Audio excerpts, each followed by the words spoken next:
Okay, girls, get your gloves on. It's Sober Patty, and today we're taking Billy Fackin Wilson's Fackin 4-step. Okay, so first of all, this is Billy Wilson right here. This is what he looks like. That's Billy Wilson. This is Dr. Bob right here. This is Clarence Snyder. These are the main founders of AA. There was also a guy named Hank Parkhurst, and he's going to be on Billy Wilson's 4-step. Because Hank Parkhurst got facked over by Billy. That's right. Billy wasn't a total fucking saint, believe it or not. Bill Wilson had a shitty side and he had a good side. And the way in AA that we look at that they found out was a really good way, was to use the assets and liabilities list. So when Billy Wilson went through the steps, he kind of did an assets and liabilities list with his buddy Ebby Thatcher, Edward Throckmorton Thatcher. So Billy Fackin Wilson had some things that he had done that weren't so great when he was drinking, but after he got sober, he still did some things. And so we're going to take a look at Billy Fackin Wilson's 4-step, and we're going to get a look at how to use the assets and liabilities list by doing that. There's a copy of the assets and liabilities list on this site, aatheoriginalway.com, or the Original Way Group. There's also a 3-column inventory. Billy Wilson did in fact do that one. Okay? Sometimes people call this a 4-column inventory. That's fact up. It's not what it is. People can do whatever the fuck they want. That's called autonomy. Autonomy means you can do whatever the fuck you want. But Billy did in fact do a 3-column. We know that because in his story, Billy Fackin Wilson's Fackin story, he says, right as he got sober, he says, my schoolmate visited me, and I fully acquainted him with my problems and deficiencies. We made a list of people I had hurt or toward whom I felt resentment. And I expressed my entire willingness to approach these individuals admitting my wrong. This right here was his 4-step, okay? He made a list. They made lists. That's what they did. They made lists. Here, I'll show you some of their lists. This is some of their lists right here, okay? This is a good list right here. This is Billy Fackin Wilson's 4-step right here. And here's a good list. You got resentments and anger.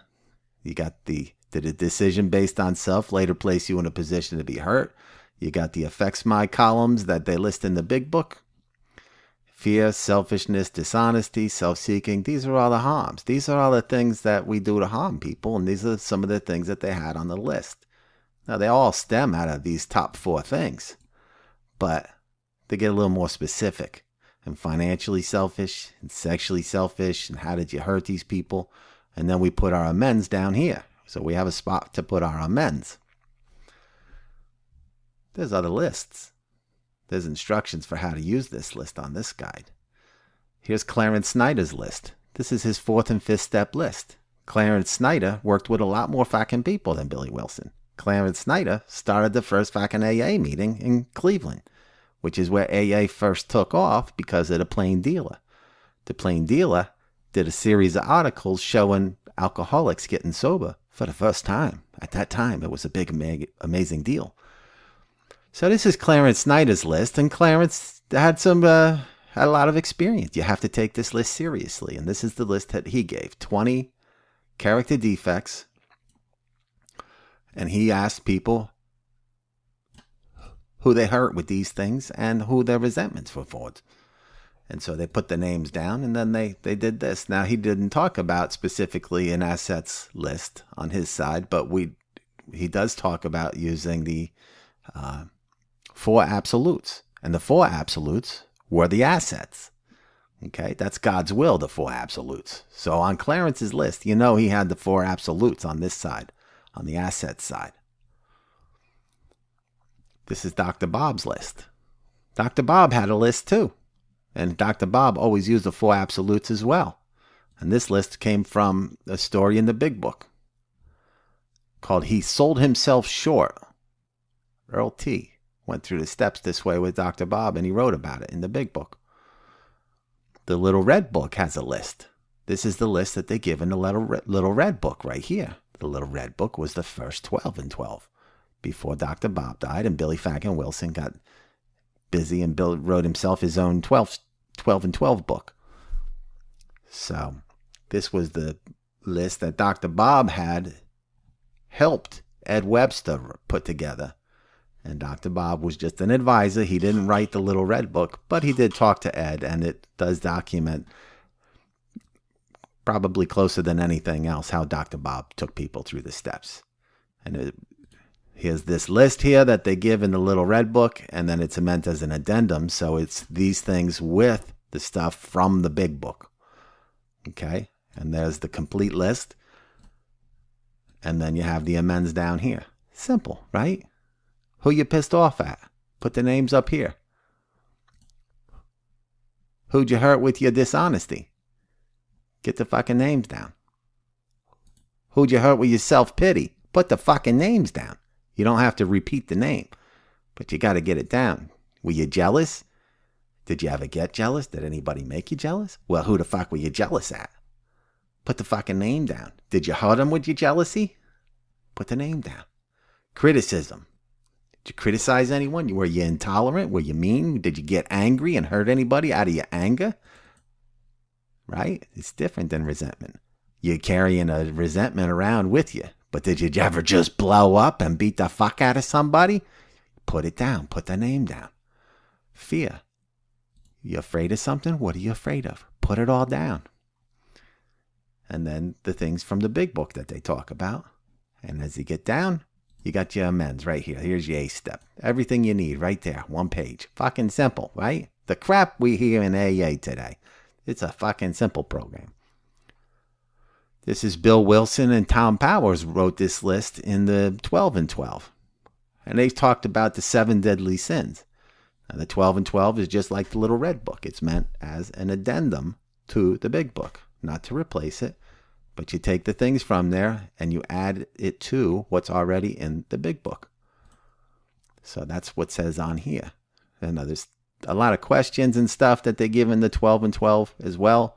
And people can ask themselves those things. But all of those questions stems from these things. And anger. So you got fear, selfishness, dishonesty, and anger. These are the opposites of the 4 absolutes. And out of these things comes everything. And out of those things, the main thing is selfishness. So fear comes out of selfish thinking about ourselves, self-delusion, thinking we're separate from other people when in reality, that's not the way it is. Dishonesty comes from selfishness. Maybe perhaps it comes from fear of not getting what we want, so we lie. Anger. I'm afraid I'm going to get hurt. Or I did get hurt and I'm fucking mad at you. It's not always our fault that we get angry. But it all stems out of this. And then here's another list. So people can make whatever fucking list they want.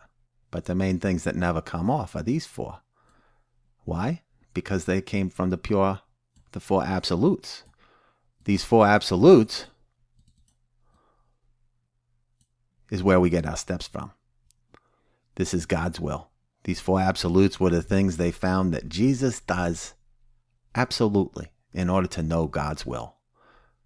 And a long time ago, people went through the Bible and they figured it all out.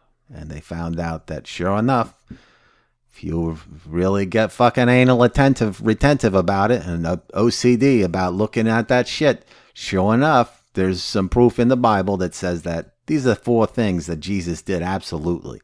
He was absolutely pure. He was absolutely honest. He was absolutely unselfish.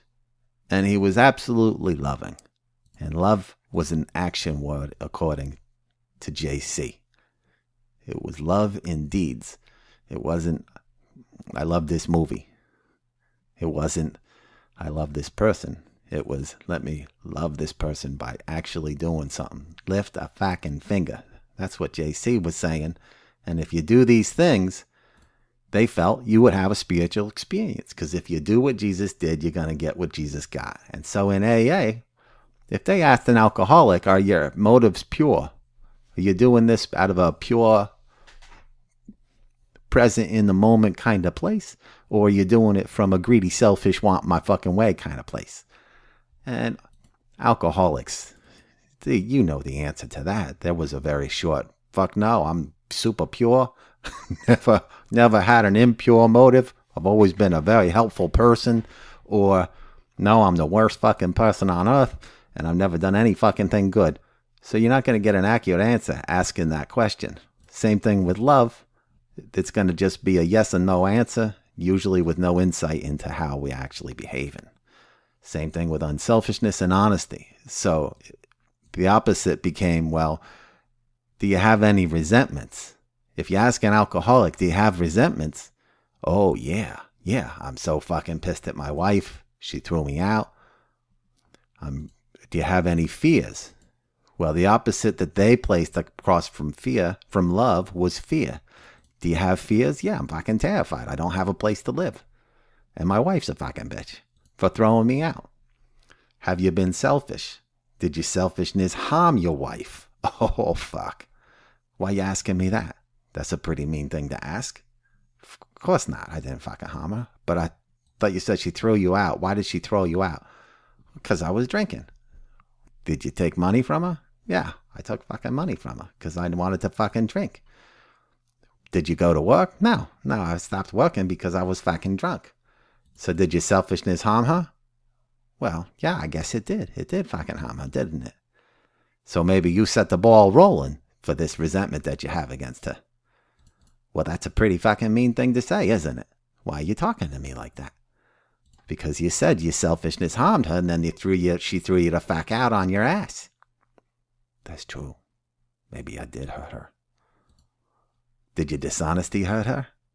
Yeah, it did hurt her. Because I was lying about going to work. She thought I was going to work, and I didn't.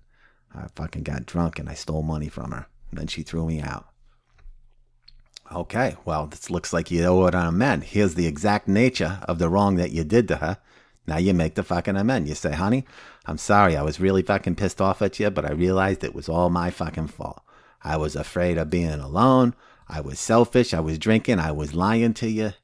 And sweetie, here's some money. I'm going to give you it right now, and I'm going to keep working, and I'm going to pay you back. I'm going to make this right with you. And there you go. That's the basics for it.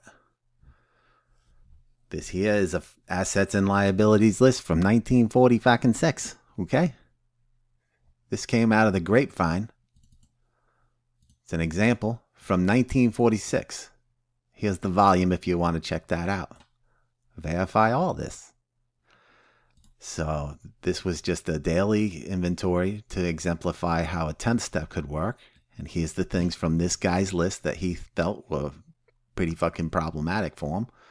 And you can see that some of these things are also on the other lists. So you know where he got them. And he just kept up with it. Today, day 1, June 1st.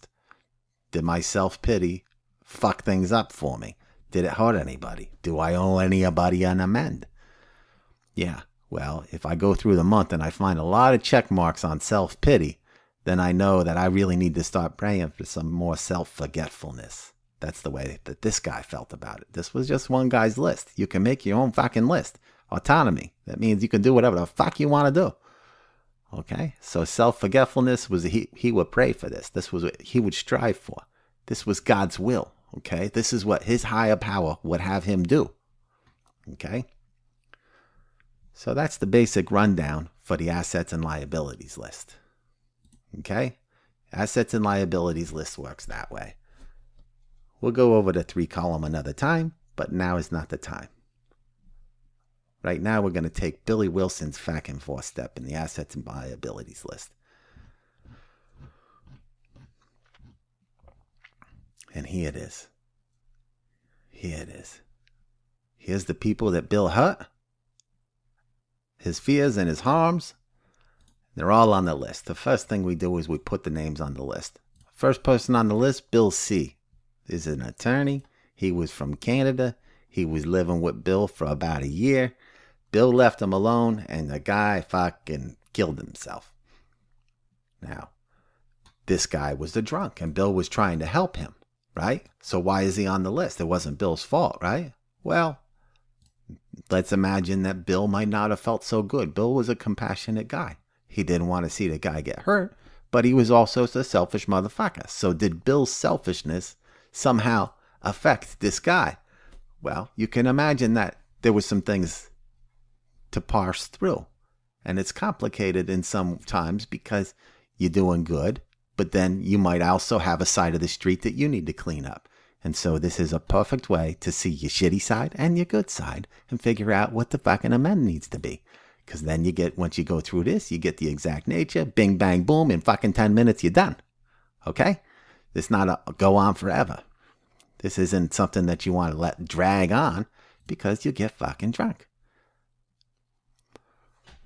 So, on Bill's list, Bill C., Esquire, was in Brooklyn living at Bill's house, and he was stealing fucking clothes from Bill and Lois after they were giving him a place to stay out of the kindness of their heart, and he sold their fucking clothes, and he got drunk. Well, does Bill have a resentment about that? Fuck yeah, he's got a resentment about it, so check. What are you angry about? Well, this motherfucker sold my clothes, and then you talk about it. This is something that you have to do together with another person. This isn't something you do alone. Bill probably wouldn't realize these things if he was just writing shit about himself, because you can't fix a problem with the same mind that created the problem. So two people working together, that's what this is about. That's why they did it this way, because it fucking worked. So, do I have a fucking resentment? Yeah, I have a fucking resentment. This motherfucker sold my clothes, and he sold fucking Lois's clothes too. And it was a big fucking problem. Did a decision based on self later place you in a position to be hurt by this person? Well, I don't know. But maybe. Well, we don't want to go by maybes. Did you fucking set it rolling or didn't you? Well, with Bill, you know, there was a chance I could have given him some work. But he kind of smelled. And I didn't want him hanging out in the office with me where I was doing some work because he stunk. And I was trying to help him, but I didn't want his stinky fucking ass sitting next to me. And it was kind of selfish. And if I had given him the work, he would have had the money. He wouldn't have stole the clothes. He probably would have been with me. He probably wouldn't have got fucking drunk. So in a kind of way, I did kind of set it rolling. But I don't feel like it was the worst thing in the world. Okay, so what part of self did it affect? What part of yourself was injured so that you were mad at this motherfucker? Well, did it hurt your self-esteem? No, it didn't really hurt my self-esteem. Did it hurt your financial security? Fuck yeah, it hurt my financial security. I was fucking broke. I was mooching off of Lois, and he was mooching off of the both of us. Did it hurt your ambitions? Yeah, it definitely affected my fucking ambitions because I had to fucking work harder. In order to make everything straight, I had to go talk to the guy who he sold the clothes to and try to get the fucking clothes back. It was a big fucking issue. What about your personal relationships? Did it affect that? Nah, Lois understood. My sex relationships, I already had a chickie on the side. Lois didn't even know about it. Huh. All right, so everything worked out as far as that goes. Any fear associated with it? Nah, not really. Do you? These are the harms now. Now we're getting into our side of the street. So that's where we're looking at, okay, maybe that was their side of the street, some of the things that he did, maybe we set the ball rolling. Here's where we really get to see the truth. Did your selfishness harm this guy? Yeah, it did. It did harm this guy. You know what? I just wasn't around. And I just fucking stopped liking the guy. And I just didn't want to give him the time. And I didn't want to tell him to move out because it was an uncomfortable situation. So I didn't fucking do it. And he fucking killed himself. He turned the stove on and he just fucking died. Did your dishonesty hurt the guy? Not really. I didn't lie to him that much and it didn't actually hurt him. Was I dishonest? Yeah. Fuck yeah. All the time. But did it hurt him? Not really. Did your self-seeking or self-will hurt this guy? Fuck yeah. I was doing what I wanted to do when I wanted to do it. Did your self-centered fear and anxiety hurt this guy? Well, I was very anxious, and I would lash out at him sometimes out of that anxiety. Did your self-pity or depression hurt him? Yeah, sometimes I just had to fucking get away from everybody. I was so depressed and it was morose, and I gave him a bad fucking attitude sometimes because I was just so miserable. Did your distance or isolation hurt him? Yeah, well, I was depressed and I was anxious and I didn't want to fucking be around people, so I would just shut him out. Even when he would try to talk to me and have coffee, I just fucking tuned him out. Your jealousy or envy hurt him? No, not at all. Did your intolerance or meanness, your anger, did you hurt him with your anger? Were you intolerant? Were you mean? What did you do? Did you hit him? Did you what? What happened? I freaked the fuck out on him after he sold the clothes, but that I didn't hurt him at that time. But later on, I just got sick of the guy and I started being mean to him all the fucking time, and I think it pushed him away. I think it might have sent him over. I just was, I just was sick of the guy and I was holding a resentment. And it fucking hurt him. Definitely. Did your laziness or inaction hurt him? Yeah, I just didn't want to fucking deal with it. I was anxious. I was depressed. I was worried about stuff going on with Lois. I was trying to make money. Yeah, it definitely hurt him. Did your pride or grandiosity? Well, fuck yeah. I was planning to rule the world. I thought I was going to save all the drunks. And he was one that I just didn't want to fucking spend time with. Did your negativity hurt him? Yeah. I had a negative attitude about Bill C. because Bill C. stole my clothes, and he stole Lois's clothes, and he fucking pissed me off. And I just felt like, fuck Bill C. I just think he's fucking done. Did your obsessiveness hurt him? Well, I was very obsessed with building this AA thing, but it didn't actually hurt him. Maybe that helped him some. We did give him a place to stay for a year. Okay. Did your financial selfishness hurt him? Yeah, I could have given him the work, like I said, and it would have just been a matter of me just saying, hey, Bill C., why don't you take a shower, you stinky fuck? But instead, I didn't do that, and then he killed himself. Did your sexual selfishness hurt him? I was sexually selfish, for sure, because I was having a girlfriend, but he didn't really know that, and it didn't really hurt him. Okay. Well, there's a lot of stuff here. We see our side of the street, and we see his side of the street and our side of the street. So do you owe an amend? Fuck yeah, you owe an amend. A fucking big fat A is going right here.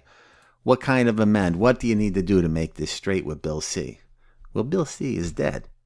So our options are basically a direct amend, a financial amend, a letter, a graveside amend, where you go to somebody's grave and make an offering and say a prayer and talk, a ceremony, whatever you feel, or a living amend where you live sober and don't do that behavior anymore and give back to the world in a good way. You could do one, you could do two, you could do three, you could do all of them. And there might be other kinds of amends that come up that you talk about with your sponsor. But as we're talking here, if a bill is asked, what do you do to make this right? Well, he's dead, and the best thing that I can do is go to the graveside and pray and make apology and tell him what my exact nature is. Well, what's your exact nature? Well, I was selfish and I was mean, basically. Yeah, there's a lot of more check marks here, but I would say to him, Bill C., I'm sorry. I could have been there more for you. I was just caught up in the shit that I was trying to do, and I was selfish, and I pushed you away, and I know that it didn't help you, and you felt so alone, I bet, and you just killed yourself, and I think you were mad at me in a way, and I think that's kind of why you did it, and I'm so sorry that I just didn't see that at the time. I was just getting sober, and I was fucking caught up in stuff, and I had a lot of grandiosity going on, and I'm sorry. So the amend is real simple because it comes out of these exact natures right here. You know, we got the list, we got it ready, and in a few sentences the amend is made. It's got to be sincere, and we do it with a higher power. But there it is. There's Bill's inventory for just Bill C. Now, there's a lot more people on here. Lois Wilson. Oh boy,